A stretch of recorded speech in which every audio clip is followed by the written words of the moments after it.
प्रिय विद्यार्थियों नमस्कार। मेरा नाम प्रीतम सिंह शेखावत है। आप इस कक्षा को YouTube channel Hindi with Pritam Singh Shekhawat पर देख रहे हैं। आरपीएससी द्वारा आयोजित वरिष्ठ अध्यापक, स्कूल व्याख्याता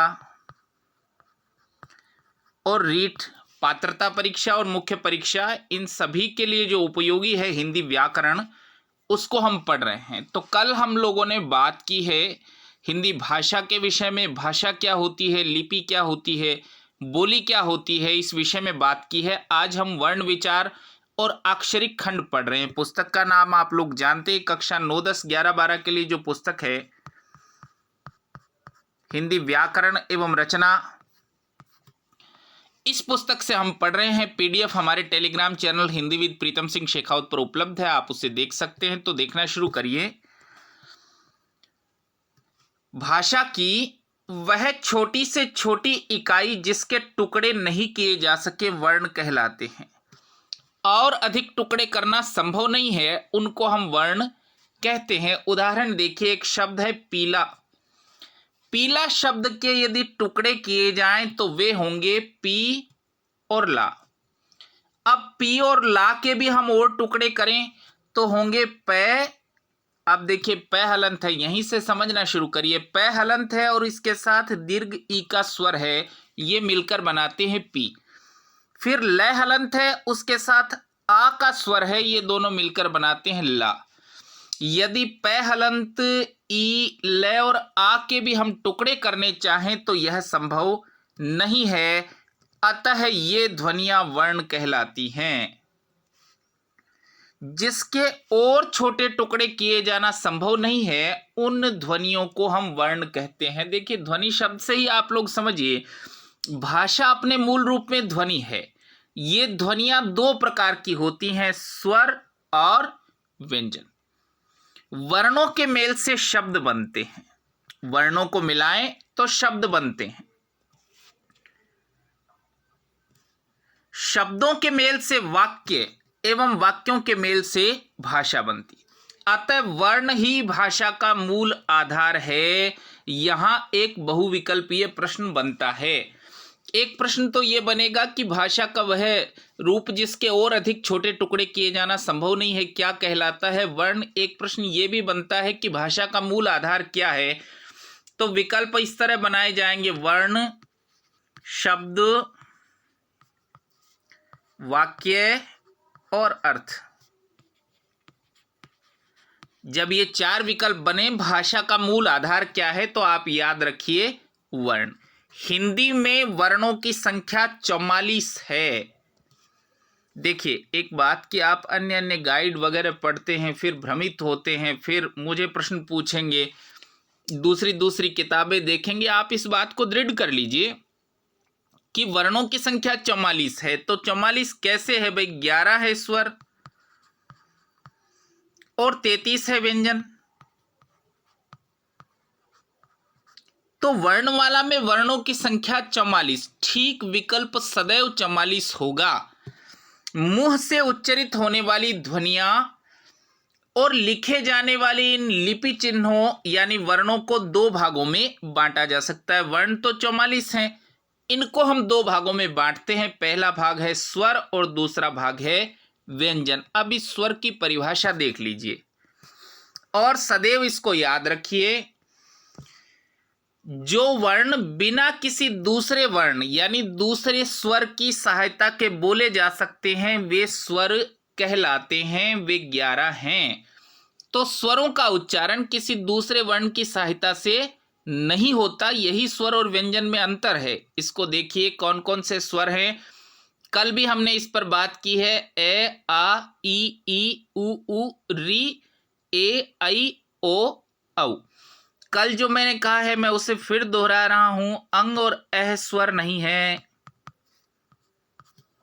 इनके लिए दूसरा नाम है। आज मैंने टेलीग्राम चैनल पर आपको कहा भी है, पुस्तक आप साथ रखा करें ताकि छोटी टिप्पणियां लिख सकें, ताकि आपको थोड़ी सुविधा हो सके। इनको हम कहते हैं अयोग वाह। ये स्वर नहीं है, अनुस्वार और विसर्ग हैं। अनुस्वार और विसर्ग को क्या कहा जाए? उनके लिए शब्द है ए योग वाह। जहां भी आप ये शब्द देखें, भले वो जगह प्रश्न पत्र हो या कोई पुस्तक, तो भ्रमित ना हो। ए योग वाह का अर्थ है ए और अंग। देखिए, ये सभी ध्वनियां ऐसी हैं जिनका उच्चारण बिना दूसरी ध्वनि के ही किया जाता है। ए ई उ मूल स्वर हैं।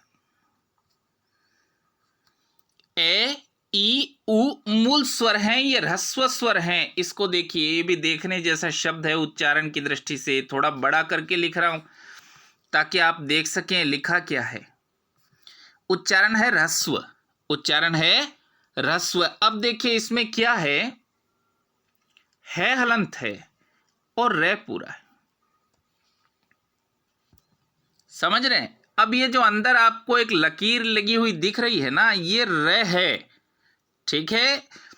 और बड़ा आपको बाहर दिखाई दे रहा है, जो बाहर दिखाई दे रहा है वो तो है हलंत, और भीतर जो दिखाई दे रहा है रे, वो है पूरा। तो उच्चारण है ह्रस्व। ऐसा ही दूसरा शब्द देखिए,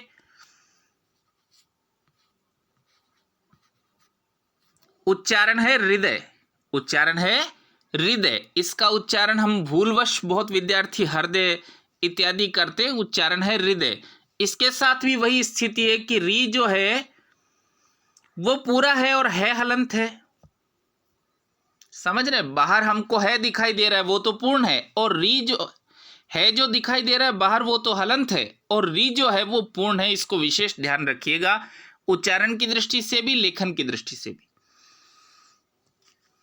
ये ह्रस्व स्वर हैं क्योंकि इनके उच्चारण में दीर्घ स्वरों की तुलना में कम समय लगता है। तो स्वर दो प्रकार के हैं, ह्रस्व और दीर्घ। ह्रस्व किसको कहते हैं? जिसके उच्चारण में दीर्घ की तुलना में कम समय लगता है। री का हिंदी में शुद्ध प्रयोग न होने के कारण, री का उच्चारण ठीक न होने के कारण री की तरह ही होता है इसका उच्चारण।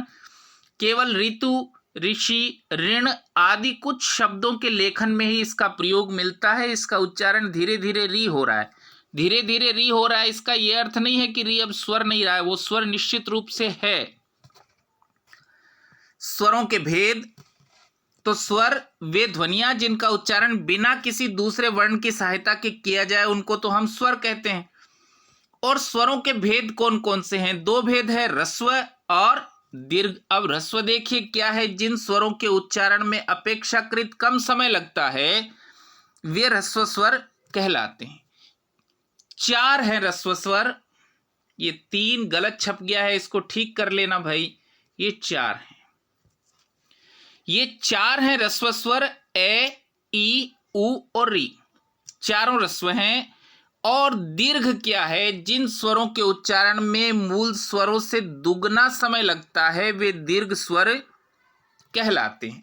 अब देखिए, चार को आपने ह्रस्व में कर दिया तो शेष बचे हुए सात दीर्घ हो जाएंगे।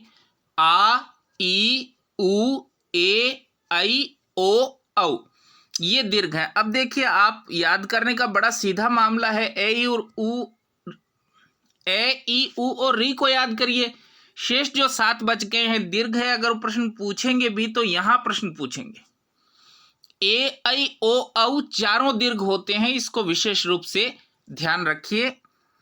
अब देखिए, अंग्रेजी के अ स्वर का प्रयोग भी हिंदी में होने लगा है। अभी उसको स्वर के रूप में मान्यता नहीं मिली है, पर ऐसी भी एक स्वर ध्वनि हमारे यहाँ प्रयुक्त होती है।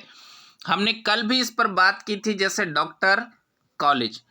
पर ये नए प्रयोग हैं, ये नए प्रयोग हैं, अभी उनको पूर्ण मान्यता नहीं मिली है। कुछ व्याकरण की पुस्तकों में लिखा है कि उनको स्वर मान लिया गया है, इस तरह ऐसा कुछ नहीं है। आप तो 11 स्वरों की संख्या है 11 और 11वां स्वर है री, बस। समझ रहे हैं ना? अ को कदापि आप स्वर में शामिल नहीं करें, इस पर प्रश्न पूछा जाना बनता है। समझ रहे हैं? देखिए, व्यंजन, तो स्वर तो बिना किसी सहायता के बोले जाते हैं, और व्यंजन कौन से होते हैं? जो वर्ण स्वरों की सहायता से बोले जाते हैं। आप कहेंगे क, तो क में ए की ध्वनि अपने आप आ जाएगी, ये स्वर है। जो वर्ण स्वरों की सहायता से बोले जाते हैं व्यंजन कहलाते हैं। मूल रूप में व्यंजन स्वर रहित होते हैं, ये बहुत महत्वपूर्ण बात है। मूल रूप में तो वो स्वर रहित होते हैं, तो ये जो हम कह रहे हैं इसमें तो साथ में स्वर लगा हुआ है, मूल रूप तो इसका ये है। इससे आपको कदापि भ्रमित नहीं होना है। जब हम बोलते हैं उनको तो कोई स्वर अपने आप ही साथ लग जाता है। अब देखिए कै हलंत तो हम कैसे उच्चारण करेंगे, कैसे कहेंगे? कै हलंत भले ही कह लो, कहना तो आपको कह ही पड़ेगा। जब आप कै कहेंगे तो स्वर अपने आप साथ आ जाएगा। तो इस बात को विशेष ध्यान रखने, हम व्यंजनों को स्वरों की सहायता से बोलते हैं, लेकिन अपने मूल रूप में व्यंजन स्वर रहित होते हैं। ये बहुत महत्वपूर्ण बात है। देखिए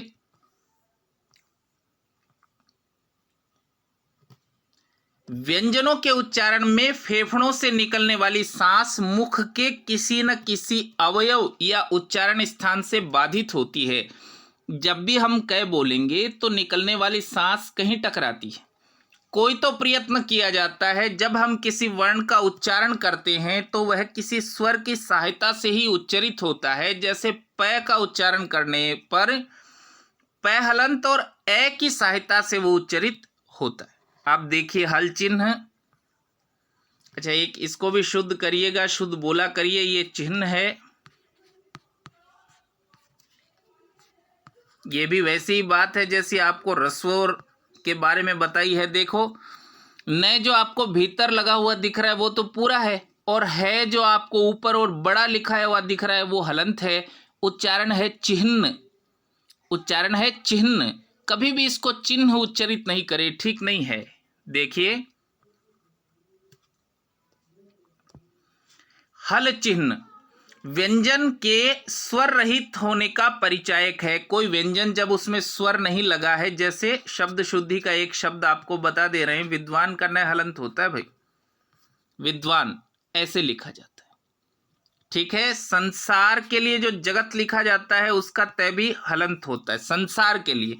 दूसरा जो जगत होता है उसका अर्थ तो कुएं की मुंडेर होता है, समझ रहे हैं? देखिए फिर खड़ी पाई वाले व्यंजन चिन्हों की खड़ी पाई हटा दी जाती है, उसके अर्ध रूप का प्रयोग होता है। देखिए जैसे आपको कै लिखना है हलंत तो आप ऐसे लिखते है ना, और न अगर आपको बिना स्वर के लिखना है तो ऐसे भी लिखा जाता है अगर वो शब्दों के बीच में है तो। जैसे अपराहन, अपराहन तो आप लोग जानते हैं क्या होता है भाई अपराहन, कल मैंने बताया था। अहन, अहन का अर्थ है दिन, तो अपराहन का अर्थ है दिन का अगला हिस्सा, दिन का अगला हिस्सा। दिन का अगला हिस्सा यानी दोपहर बाद के समय। अपराहन का अर्थ होता है दिन का अगला हिस्सा, दोपहर बाद का समय। देखिए अपराहन पाठ्य, विद्या, पट्टा इत्यादि। हिंदी के व्यंजन जो है वो निम्नानुसार हैं। कल हम लोगों ने इन पर बात कर ली है कि क्षत्रज्ञ जो संयुक्त व्यंजन है वो उसमें शामिल नहीं है, हो ही नहीं सकते। क्षत्रज्ञ उसमें शामिल नहीं है, आप गिनती को गिन के देख लेना, 33 है, 11 स्वर हैं, कुल मिला के 44 हमारे पास वर्ण। अब देखिए स्वर युक्त व्यंजन और उनका वर्गीकरण उच्चारण स्थान के आधार पर, ये बहुत महत्वपूर्ण है। ये जो तालिका है इसको परीक्षा के लिए आपको कैसे भी याद रखिए, याद रखना है। संस्कृत में तो इसके लिए सूत्र होते हैं, संस्कृत के जो लोग हैं उनको तो सुविधा है, उसके लिए आपको इसको याद रखना है। सबसे पहले कै वर्ग, और कै वर्ग के साथ दूसरी चीजें भी, ए और आ का स्वर पूरा का पूरा कै वर्ग, विसर्ग और है, इनका उच्चारण स्थान है कंठ। ये सब कंठ से बोले जाते। क्या क्या, इसको बार बार दोहरा कर याद करिए। ए और आ का स्वर है, पूरा कै वर्ग है, विसर्ग है और है, ये कंठ से उच्चरित होते हैं, इसलिए इनको कंठ्य कहा जाता है। अगला देखिए ई और ई का स्वर है, पूरा च वर्ग है, यह है और श है, तालु से उच्चरित होते, इनको तालव्य कहा जाता है। रीट के लिए तो कुछ लोग संस्कृत भी लेते हैं, उच्चारण स्थान के सूत्र हैं, आप लोग जानते हैं। संस्कृत में इसको कहते ईचु यशानाम तालु, ई च, य और श ये तालु से उच्चरित होते हैं। इन ध्वनियों को तालव्य ध्वनियां कहा जाता है।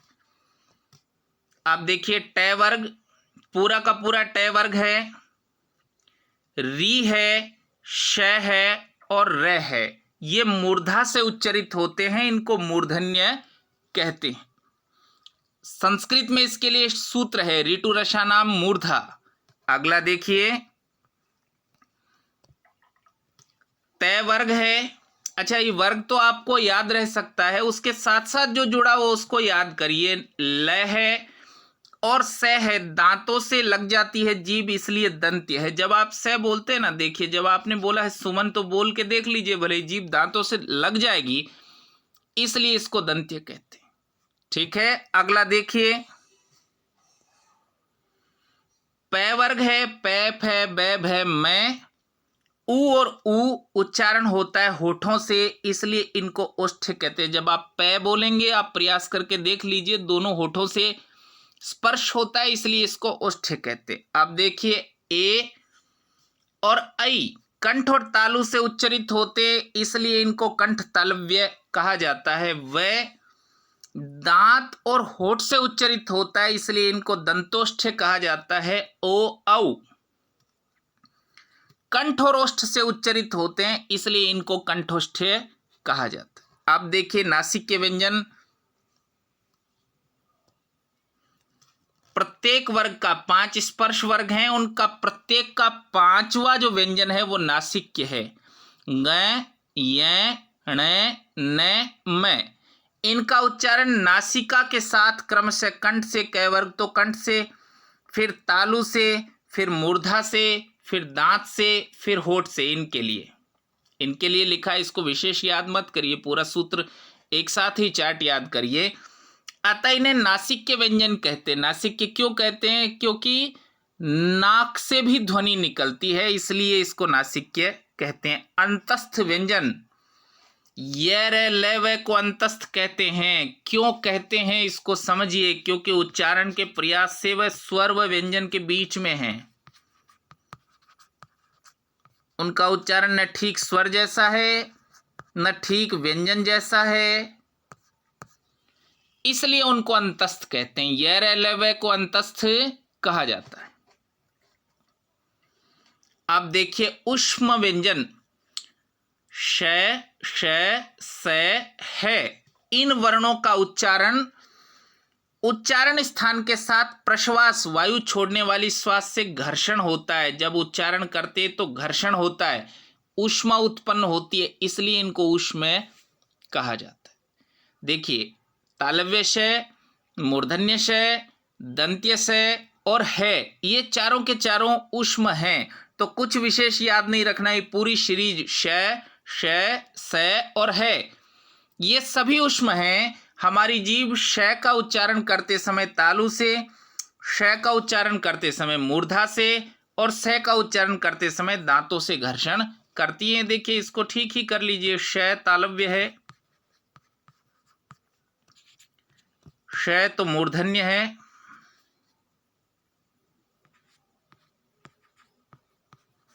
और स तो दंत्य है। ठीक है। संयुक्ताक्षर, कल भी हमने बात की थी, आज फिर कक्षा में बात कर रहे हैं। संयुक्ताक्षर क्या है? क्ष, त्र, ज्ञ और श्रय संयुक्त व्यंजन है। ऐसे कोई दूसरे उदाहरण भी आप देख सकते हैं, ऐसा नहीं है कि अंतिम संयुक्त व्यंजन है। दो से जुड़ के मिला है तो संयुक्त है। कैसे बनता है भाई? क्ष कैसे बनता है? क हलंत से और श से। क हलंत है और श है तो बन गया है क्ष। त है और र है तो बन गया है त्र। ज है और य है तो बन गया है ज्ञ। अब देखिए राजस्थान में और यूपी बिहार के उच्चारण में थोड़ा अंतर है। वो ज्ञ उच्चारण करते ही नहीं, वो उच्चारण करते हैं ज। इसको ज्ञ नहीं कहते। उनके यहाँ कोई ज्ञानी नहीं होता, सब ज्ञानी होते हैं।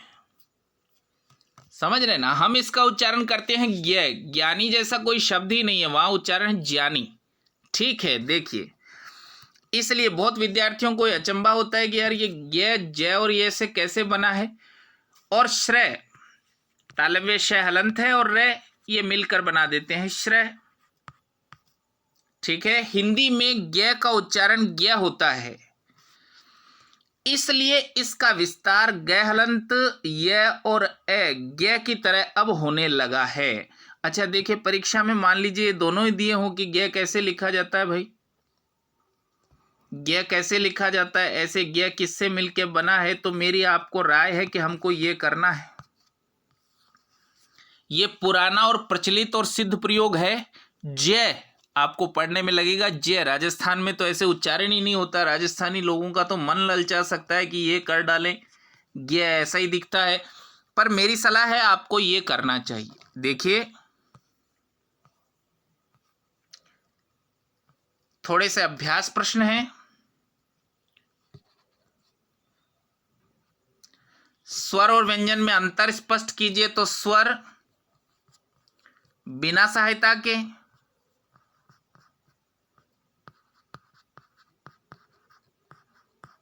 और व्यंजन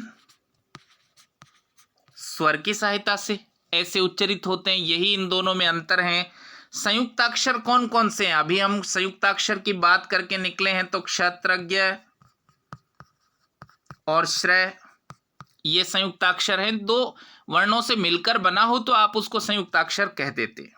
आप देखिए उच्चारण स्थान लिखिए, तो च छ जय झय ये पूरा च वर्ग है, ये और श है, तो उच्चारण होता है तालु से, इसलिए तालव्य है। ईचु यशा नाम तालु। ट ठ ड ढ र श और री, ऋतु रसा नाम मूर्धा, तो ये मूर्धन्य है। पै फै बै भै में ओष्ठ हैं, ओ औ कंठोष्ठ हैं। ठीक है, इस तरह उच्चारण का बड़ा सीधा चार्ट है, उसको बार बार पढ़कर याद करिए। याद करने जैसी बात इस चैप्टर पर है वही।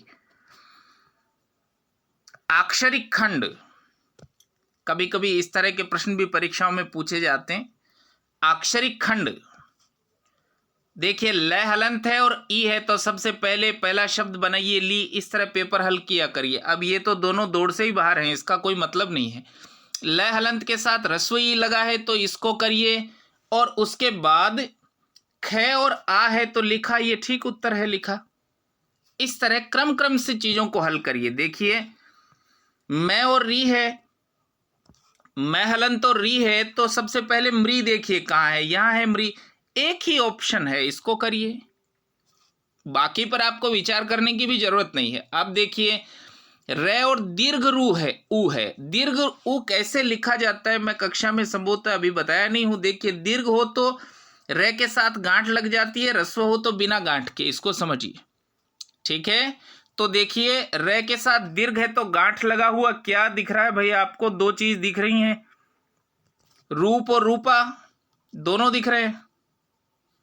रूप दिख रहा है और रूपा भी दिख रहा है, लेकिन पे के साथ ए है इसलिए रूप ठीक उत्तर है।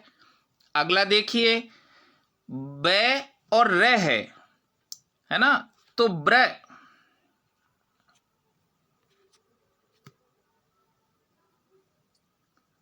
ए तो रे पूरा हुआ, जय और ये, तो ठीक है ब्रज ठीक उत्तर होगा। ठीक है, तो इस तरह आप लोगों को इसको अभ्यास भी करना है, इसको बार बार पढ़कर तैयार करिए। आप लोगों को बहुत बहुत धन्यवाद।